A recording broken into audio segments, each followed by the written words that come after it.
اعوذ باللہ من الشیطان الرجیم، بسم اللہ الرحمن الرحیم۔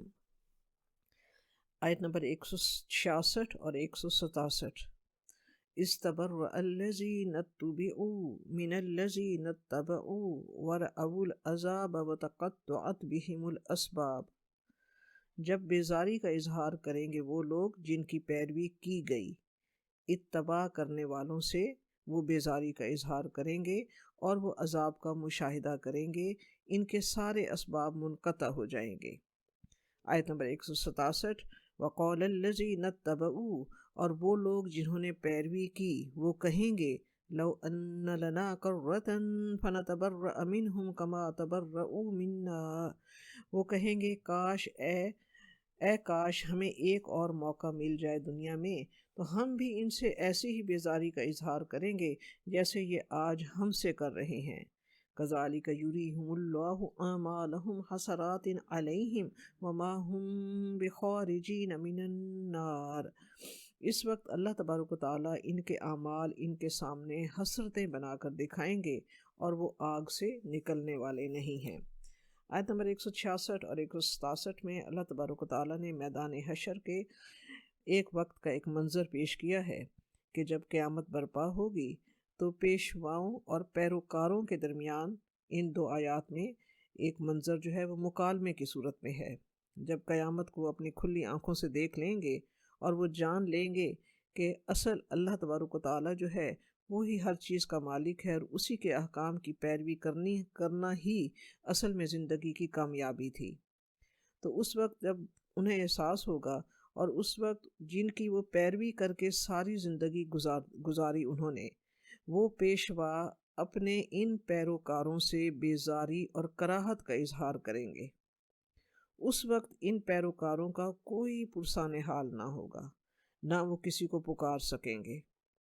تو یہاں دراصل گمراہ کرنے والے لیڈروں، پیشواؤں اور ان کے نادان پیروکاروں کا اس لیے ذکر کیا گیا ہے کہ جس غلطی میں مبتلا ہو کر پچھلی امتیں بھٹک گئیں، اس سے آنے والے مسلمان جو ہیں وہ ہوشیار رہیں۔ دراصل ہر معاشرے میں کچھ ایسے لوگ ضرور ہوتے ہیں جو دوسرے لوگوں کو اپنے پیچھے لگا لیتے ہیں، وہ چاہے کسی صورت میں ہوں، چاہے ارباب اقتدار ہوں، چاہے مذہبی مسندوں کے والی ہوں، چاہے وہ مذہبی مسندوں کے والی ہوں، لوگ انہیں اپنا پیشوا اور رہنما مان کر ان کی پیروی کرتے ہیں اور ان کی ہر سچی جھوٹی بات کو تسلیم کر لیتے ہیں، اسے قرآن اور سنت کے پیمانے پر ناپے بغیر۔ مگر جب میدان حشر میں جہنم ان کے سامنے آ جائے گی تو تمام رشتے منقطع ہو جائیں گے۔ اس وقت یہ پیشوا جن کی لوگ پیروی کرتے رہے ہیں وہ ان سے بالکل مکمل بری ذمہ ہو کر ان سے لا تعلقی کا اعلان کریں گے، کہیں گے رب ہم نہیں جانتے کہ یہ ہماری پیروی کرتے تھے۔ تو اسی طرح سورۃ مومن میں بھی ایسا ہی ایک مکالمہ پیش کیا گیا ہے۔ آیت نمبر 47 میں فَيَقُولُ الضُّعَفَاءُ لِلَّذِينَ اسْتَكْبَرُوا إِنَّا كُنَّا لَكُمْ تَبَعًا فَهَلْ أَنْتُمْ مُغْنُونَ عَنَّا نَصِيبًا مِنَ النَّارِ۔ اس وقت وہ لوگ جو ادنا تھے دنیا میں وہ ان بڑے لوگوں سے کہیں گے کہ ہم نے تو تمہاری پیروی کی تھی، فَهَلْ أَنْتُمْ مُغْنُونَ عَنَّا نَصِيبًا مِنَ النَّارِ، تو کیا تم اب ہمارے عذاب کا کچھ حصہ ہم سے ہٹا سکتے ہو؟ تو قَالَ الَّذِينَ اسْتَكْبَرُوا إِنَّا كُلٌّ فِيهَا إِنَّ اللَّهَ قَدْ حَكَمَ بَيْنَ الْعِبَادِ، تو وہ لوگ جو دنیا میں بڑے بنتے تھے وہ کہیں گے کہ ہم سب، تم اور ہم سب اسی میں ہیں اور اللہ اپنے بندوں کے درمیان فیصلہ فرما چکا ہے۔ تو قیامت کا دن تو ایسا ہوگا کہ چاہے دنیا میں جو دعوے کرتے تھے وہ سارے دعوے بھول جائیں گے۔ جب جہنم سامنے آ جائے گی تمام رشتے منقطع ہو جائیں گے۔ سورۃ عبسہ میں بھی ایسا ہی منظر پیش کیا گیا ہے کہ وہ وقت ایسا ہوگا کہ یوم یفر المرء من اخیہ وامہ وابیہ وصاحبتہ وبنیہ لکل امرئ منہم یومئذ شأن یغنیہ۔ اس دن آدمی بھاگے گا اپنے بھائی سے، اپنی ماں سے، اپنے باپ سے، اپنی بیوی سے اور اپنی اولاد سے۔ ہر شخص پر ایسا وقت آ پڑے گا کہ اپنے سوا کسی کا ہوش نہیں رہے گا۔ ان آیات سے ہمارے لیے ایک لمحہ فکریہ یہ ہے کہ جن رشتوں کی وجہ سے ہم اس دنیا کی زندگی میں حرام کو حلال اور حلال کو حرام کرتے رہے، اور جن کی ناراضگی کے خوف سے ہم دین کے راستے میں آگے نہ بڑھ سکے، اب وہ ہمارے کسی کام نہیں آئیں گے۔ اس دن تو شیطان بھی کہے گا فَلَا تَلُومُونِي وَلُومُوا أَنفُسَكُمْ، مجھے ملامت نہ کرو، اپنی جانوں کو ملامت کرو۔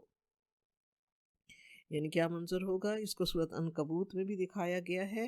سورۃ عنکبوت کی آیت نمبر 25 میں رب کریم نے یہی بات فرمائی ہے، ثُمَّ يَوْمَ الْقِيَامَةِ يَكْفُرُ بَعْضُكُم بِبَعْضٍ وَيَلْعَنُ بَعْضُكُم بَعْضًا، پھر قیامت کے دن یہ ایک دوسرے کا انکار کریں گے اور ایک دوسرے پر لعنت کریں گے۔ تو رب کریم نے فرمایا کہ کوئی بھاگنے کی جگہ نہ ہوگی، ان کے پاس کوئی راہ نہیں بچے گی، نہ چھٹکارے کی کوئی صورت ہوگی۔ تو یہاں ذکر کس چیز کن کا ہو رہا ہے؟ بلا دلیل باتیں ماننے والوں کا، بے وجہ اعتقاد رکھنے والوں کا، پوجا پاٹ کرنے والوں کا، چاہے وہ بتوں کی صورت میں ہو، چاہے اللہ کے ساتھ اور کسی کو حاجت روا و مشکل کشا سمجھ کر ان کی راہ پر چلنے والوں کی ہو، یا بلا سوچے سمجھے کسی کی اطاعت کرنے والوں کی ہو۔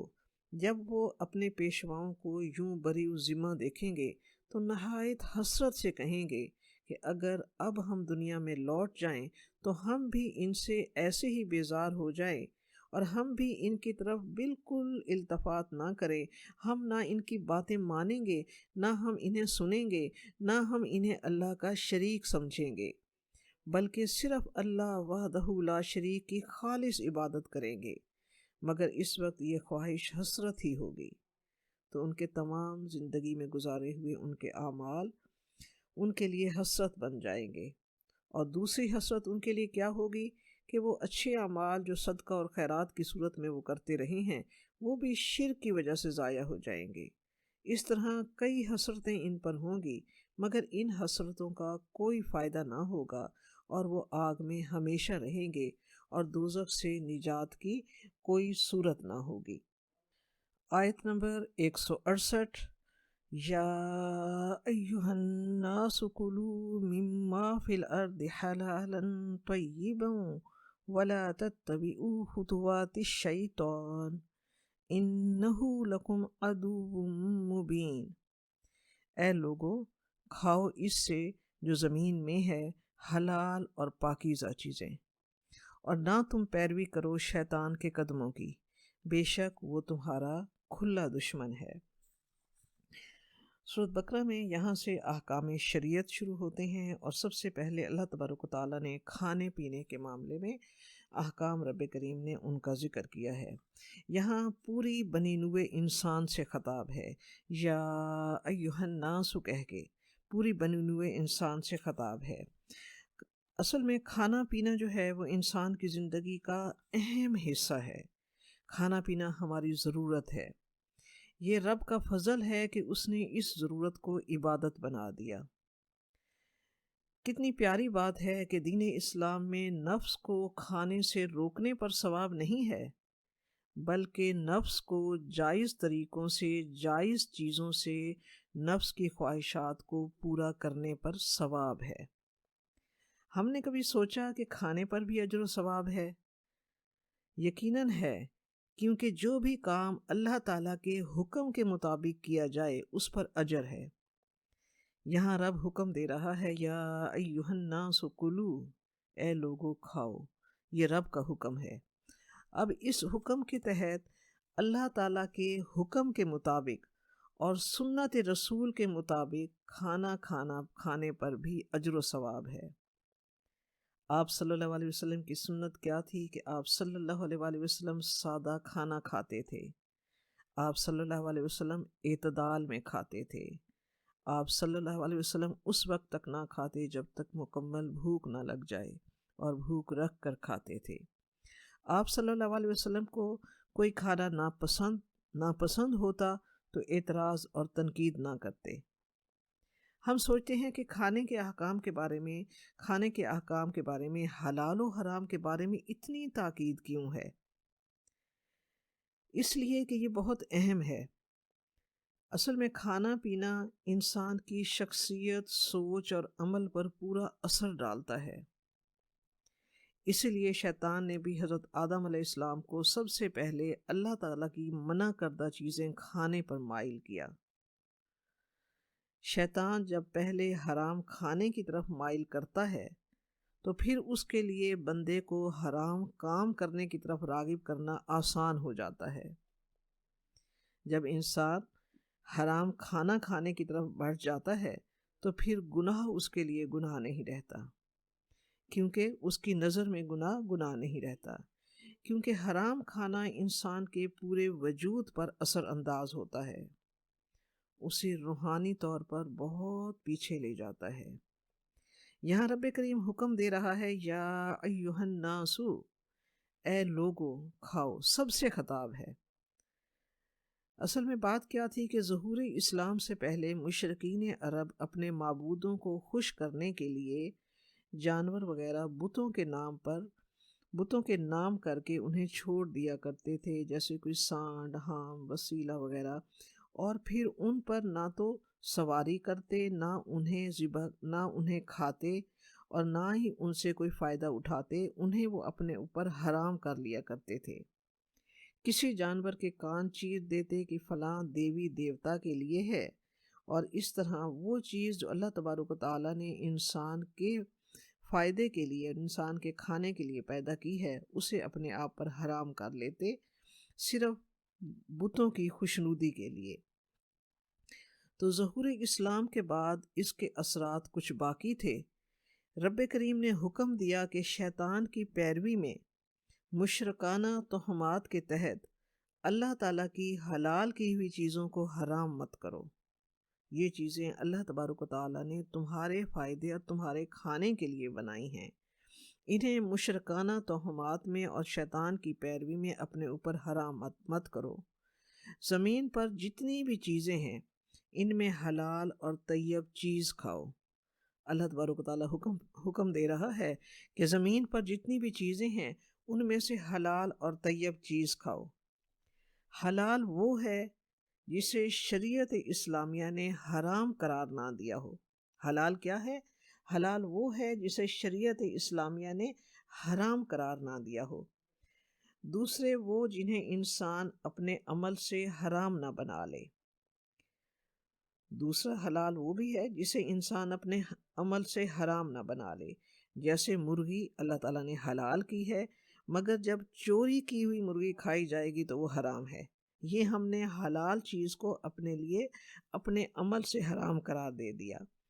دولت، پیسہ، اللہ تعالیٰ نے اس کو برا نہیں فرمایا، بلکہ اسے قرآن پاک میں خیر کے لفظ سے تعبیر کیا ہے، لیکن وہی دولت، روپیہ، سود اور ناجائز طریقوں سے کمایا ہوا روپیہ وہ انسان پر حرام ہے۔ تو اللہ تبارک و تعالیٰ فرما رہا ہے کہ حلال اور پاکیزہ چیزیں کھاؤ۔ تو حلال تو وہ ہے جسے اللہ تبارک و تعالیٰ نے حرام قرار نہ دیا ہو اور جسے انسان اپنے عمل سے بھی حرام نہ کر لے۔ پھر طیب کیا ہے؟ طیب وہ ہے جو ظاہری نجاست سے بھی اور باطنی نجاست سے بھی پاک ہو۔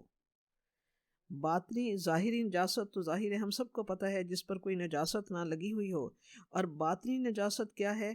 یعنی کسی غیر کا حق نہ کھایا ہوا ہو، وہ غصب کی ہوئی چیز نہ ہو، کسی کی امانت کی خیانت کی ہوئی چیز نہ ہو، رشوت کی چیز نہ ہو۔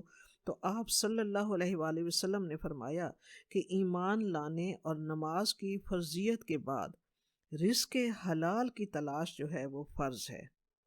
ایمان لانے اور نماز کی فرضیت کے بعد رزق حلال کی تلاش فرض ہے۔ صحیح مسلم میں ہے کہ اللہ تبارک و تعالیٰ فرماتا ہے کہ میں نے جو مال اپنے بندوں کو دیا، اسے میں نے ان کے لیے حلال کر دیا۔ میں نے اپنے بندوں کو موحد پیدا کیا، مگر شیطان نے انہیں اس دین حنیف سے ہٹا دیا اور میری حلال کردہ چیزوں کو ان پر حرام کر دیا۔ جب اللہ تبارک و تعالیٰ کی حلال کردہ چیزوں کو انسان اپنے لیے حرام کر دیتا ہے تو وہ شیطان کے قدموں کی پیروی ہے، یعنی وہ شیطان کی پیروی ہے۔ رسول پاک صلی اللہ علیہ وآلہ وسلم کے سامنے جب اس آیت کی تلاوت فرمائی گئی تو حضرت سعد بن ابی وقاص رضی اللہ تعالیٰ عنہ نے کھڑے ہو کر فرمایا، یا رسول اللہ، میرے لیے دعا کیجئے کہ اللہ تبارک و تعالیٰ میری دعاؤں کو قبول فرمایا کرے۔ آپ صلی اللہ علیہ وآلہ وسلم نے فرمایا، سعد، پاک چیزیں اور حلال لقمہ کھاتے رہو۔ سعد، پاک چیزیں اور حلال لقمہ کھاتے رہو، اللہ تعالیٰ تمہاری دعائیں قبول فرماتا رہے گا۔ قسم ہے، آپ صلی اللہ علیہ وسلم نے مزید فرمایا، قسم ہے اس اللہ کی جس کے قبضے میں محمد صلی اللہ علیہ وآلہ وسلم کی جان ہے، حرام کا لقمہ جو انسان اپنے پیٹ میں ڈالتا ہے اس کی نحوست سے 40 دن تک انسان کی عبادت قبول نہیں ہوتی۔ جو گوشت حرام سے پلا ہو وہ جہنمی ہے۔ پھر اللہ تبارک و تعالیٰ فرماتا ہے، شیطان تمہارا کھلا دشمن ہے، تم اسے دشمن سمجھو، تم اسے دشمن سمجھو۔ آیت نمبر 169، انما یأمرکم بالسوء والفحشاء وان تقولوا علی اللہ ما لا تعلمون۔ بے شک وہ حکم دیتا ہے تم کو برائی کا اور بے حیائی کا، اور یہ کہ تم کہو اللہ پر وہ بات جو تم نہیں جانتے، ما لا تعلمون۔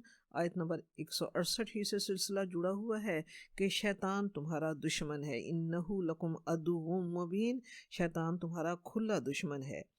تو شیطان تمہیں ایک طرف برائی، بدی اور بے حیائی سکھاتا ہے، اور دوسری طرف یہ سکھاتا ہے کہ اسی طرح اپنے من گھڑت عقیدے گھڑتے رہا کرو، من گھڑت باتیں بناتے رہا کرو، اور ظاہر یہ کرو کہ یہ اللہ کا حکم ہے، حالانکہ اللہ تعالیٰ ہرگز ایسی باتوں کا حکم نہیں دیتا۔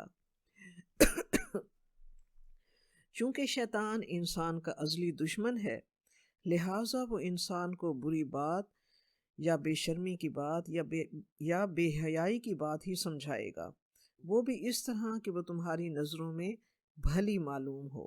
وَأَن تَقُولُوا عَلَى اللَّهِ مَا لَا تَعْلَمُونَ، اور تم اللہ پر وہ بات کہو جو تم نہیں جانتے۔ علماء نے لکھا ہے کہ بدعت کی بھی یہی حقیقت ہے کہ جس کام کو اللہ تبارک و تعالیٰ نے ثواب کا ذریعہ نہیں بتایا، اس کام کو بغیر کسی شرعی دلیل کے ثواب سمجھ کر کیا جائے، یہ بھی ان تقولوا علی اللہ ما لا تعلمون ہے، یہ بھی اللہ پر وہ بات کہنا ہے جو ہم نہیں جانتے۔ انما یأمرکم سے مراد کیا ہے کہ شیطان تمہیں حکم دیتا ہے۔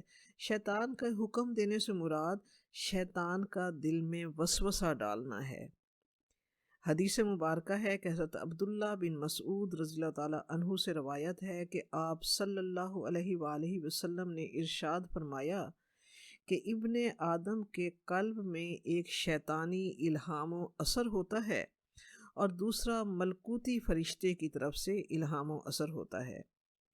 شیطانی وسوسے کا یہ اثر ہوتا ہے کہ برے کام کے فوائد اور خوشنمائی سامنے آتے ہیں اور حق کو جھٹلانے کی راہیں کھلتی ہیں شیطانی وسوسے سے، اور الہامی فرشتے کا اثر یہ ہوتا ہے کہ خیر و نیکی پر الہام اور بھلائی کا وعدہ اور حق کی تصدیق پر دل کا مطمئن ہو جانا جو ہے وہ الہامی فرشتے کا اثر ہے۔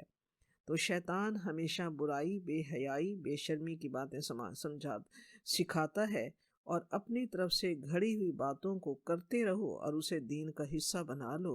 شیطان کا یہ راستہ ہے۔ رب کریم نے فرمایا اس میں کہ تم شیطان کے قدموں کی پیروی نہ کرو۔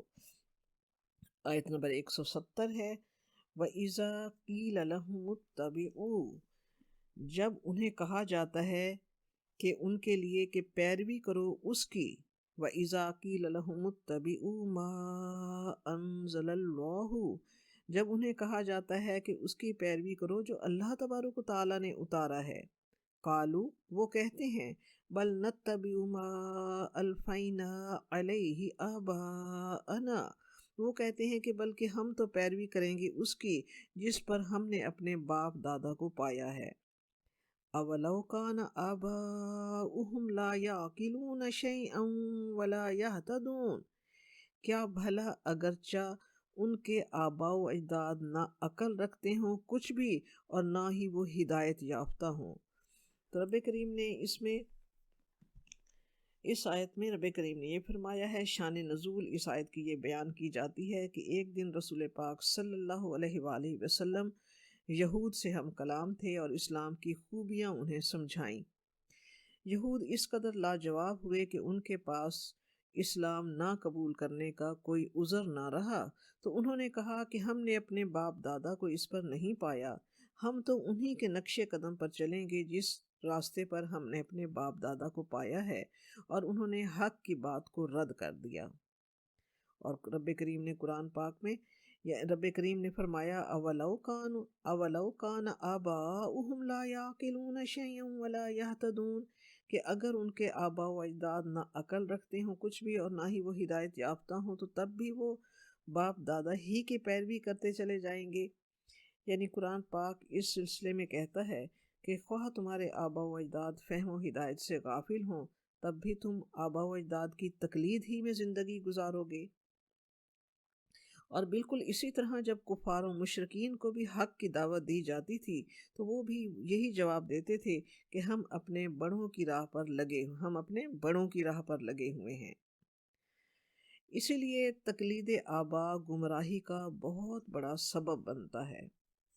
انسان اپنے آباء و اجداد اور بزرگوں سے عقیدت کی وجہ سے یہ سوچنے کی زحمت ہی گوارا نہیں کرتا کہ ان سے بھی کوئی غلطی ہو سکتی ہے۔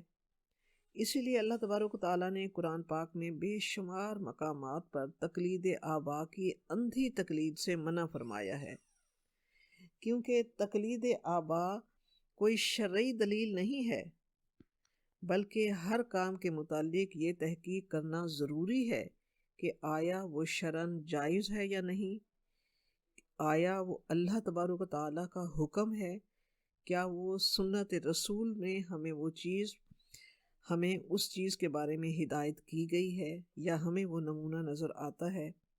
ایسا نہ ہو کہ کسی کے باپ دادا سے اگر کوئی غلط کام ہوا ہو اور وہ غلطی پشت در پشت ان کی نسلوں میں منتقل ہوتی جائے، حتیٰ کہ انہیں عین دین کا کام سمجھ کر آگے نسلوں کی نسلیں اسی راستے پر چلتی رہیں۔ رب کریم یہ فرما رہا ہے کہ اندھی آباء و اجداد کی اندھی تقلید جو ہے وہ انہیں غلط راستے پر ہی چلائی رکھتی ہے۔ تو یہاں اصل میں اس آیت میں آباء کی تقلید سے انکار کروانا مقصد نہیں ہے، بلکہ اگر آباء و اجداد نے عقل و ہدایت دونوں کو پایا ہو تو ان کے راستے سے فائدہ اٹھا کر رب کریم کا حکم ہے کہ اور آگے بڑھو۔ اگر آباء و اجداد نے عقل اور ہدایت دونوں کو پایا ہو تو ان کے راستے سے فائدہ اٹھا کر انسان اسی سچے راستے پر مزید آگے بڑھتا چلا جائے۔ لیکن اگر آباء و اجداد کی رسمیں اللہ کے احکام اور سیرت رسول سے مطابقت نہیں رکھتیں تو رب کریم کا حکم ہے کہ ہدایت کے متلاشی ہو کر قرآن پاک کی روشنی میں آگے بڑھتے ہوئے آباء و اجداد کی غلط روش سے یکسر منہ موڑ لینا ہی فلاح ہے۔ اصل میں ہر دور کی مشکل یہ رہی ہے کہ انسان اللہ اور اس کے رسول کے احکام کے مقابلے میں آباء و اجداد کے طریقوں کو اس کے لیے چھوڑنا بہت مشکل مرحلہ ہوتا ہے۔ آباء و اجداد کی رسوم کو چھوڑنے سے معاشرے کی طرف سے اس پر بہت تنقید آتی ہے، چاہے آباء و اجداد کی وہ رسوم قرآن اور سنت سے ٹکراؤ کھاتی ہیں، مگر پھر بھی وہ اسی راستے پر چلا جا رہا ہوتا ہے اور اس کے لیے ان کو چھوڑنا مشکل ہوتا ہے، کیونکہ آباء و اجداد کی رسوم کو چھوڑنے سے معاشرے کی طرف سے بہت تنقید آتی ہے، جن کو انسان برداشت کرنے کا حوصلہ نہیں رکھتا، اور حوصلہ وہی نہیں رکھتا جو اللہ سے زیادہ لوگوں سے ڈرتا ہو۔ جبکہ رب کریم نے قرآن پاک میں سورۃ احزاب میں آیت نمبر 37 میں رب کریم نے فرمایا واللہ احق ان تخشا، اللہ کا زیادہ حق ہے کہ اس سے ڈرا جائے۔ آج ہم دیکھتے ہیں کہ ہمارے معاشرے میں آباء و اجداد کی تقلید میں ہی بہت سی وہ رسومات جو دین کا حصہ نہیں ہیں، جو قرآن اور سنت میں جس کی کوئی ہمیں واضح دلیل نہیں ملتی، اس پر ہم چلے جا رہے ہیں، جیسے بیوہ کا نکاح نہ کرنا، جیسے بیٹیوں کو وراثت میں سے حصہ نہ دینا، جیسے شادی اور موت کی رسومات پر اس حد تک سختی کے ساتھ پابندی کرنا جیسے یہ دین کا حصہ ہو۔ ہاں، ایسا ہے کہ آباء و اجداد کی بہت خوبصورت وہ روایات جو دین اسلام کے ساتھ ٹکراؤ نہیں کھاتی، ان کی تقلید سے رب کریم نے قطعاً منع نہیں کیا۔ آباء و اجداد کی صحیح روایات کی تقلید جو ہے وہ قوموں کی شان ہوتی ہے۔ آباء و اجداد نے مہمان نوازی، حسن اخلاق، تحمل اگر ہے تو اسے اپنایا جائے تو یہ بہترین رہے گا، اور ان کا جو عمل قرآن اور سنت سے ثابت نہیں ہے تو اس کو چھوڑ دینا ہی اصل میں عین دین ہے۔ اور دین کیا ہے؟ جو قرآن پاک میں اللہ تبارک و تعالیٰ نے جس چیز کا حکم دیا ہے اور رسول پاک صلی اللہ علیہ وآلہ وسلم نے جس کام کو کر کے دکھایا ہے، اس راستے پر چلنا ہی اصل میں زندگی کی کامیابی ہے۔ حقیقت یہ ہے کہ آباء و اجداد کی تقلید کی بات فرار کا ایک راستہ ہے۔ ہم دیکھتے ہیں کہ اللہ تبارک و تعالیٰ کی اطاعت میں تو آباء و اجداد کی تقلید کو ہم سامنے لے آتے ہیں کہ ہمارے آباء و اجداد اسی راستے پر چلتے رہے ہیں، ہم اسے نہیں چھوڑ سکتے۔ مگر زندگی کی آسائشات میں اور زندگی کی ترقیوں میں، دنیاوی ترقیوں میں، ہم آباء و اجداد کی زندگی کو نمونے کے طور پر نہیں لیتے، بلکہ تیزی سے اس کو چھوڑتے ہوئے ہم آگے نکل جاتے ہیں۔ ہم نے یہ تو کبھی نہیں سوچا کہ ہمارے آباء و اجداد گھوڑوں پر سفر کرتے تھے، آج ہم کاروں پر کیوں پھرتے ہیں؟ ہمارے آباء و اجداد گھڑوں کا پانی پیتے تھے، آج گھر میں یہ فریج اور اے سی کیوں ہے؟ درختوں کی ٹھنڈی چھاؤں میں ہم دوپہر کیوں نہیں گزارتے؟ تو دنیا کی تمام چیزوں میں ہم آباء و اجداد کے طریقہ زندگی کو یکسر بھول جاتے ہیں، لیکن دین کی ان لیکن زندگی کی وہ رسومات جسے ہم دین کے ایک لازمی حصے کی طرح ان کی پیروی کرتے ہیں اور اس روش پر ہم اڑ جاتے ہیں، یہاں رب کریم نے اس چیز سے منع فرمایا ہے۔ آیت نمبر 171 ہے ہمارے پاس، وَمَثَلُ الَّذِينَ كَفَرُوا كَمَثَلِ الَّذِي يَنْعِقُ بِمَا لَا يَسْمَعُ إِلَّا دُعَاءً وَنِدَاءً صُمٌّ بُكْمٌ عُمْيٌ فَهُمْ لَا يَعْقِلُونَ۔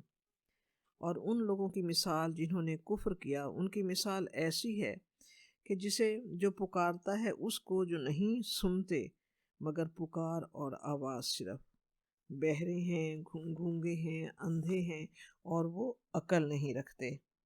آیت جو ہے پچھلی آیت سے منسلک ہے کہ جو باپ دادا کی اندھی تقلید میں کفر پر جمے ہوئے ہیں، جیسے مشرکین مکہ، کفار مکہ کو حق کی دعوت دی جاتی تو وہ کہتے کہ سورۃ زخرف میں آیت نمبر 22 میں ہے، تو کیا جواب دیتے تھے جب مشرکین مکہ کو حق کی دعوت دی جاتی تھی؟ تو وہ کہتے تھے قالوا انا وجدنا آباءنا علی امۃ وانا علی آثارہم مہتدون۔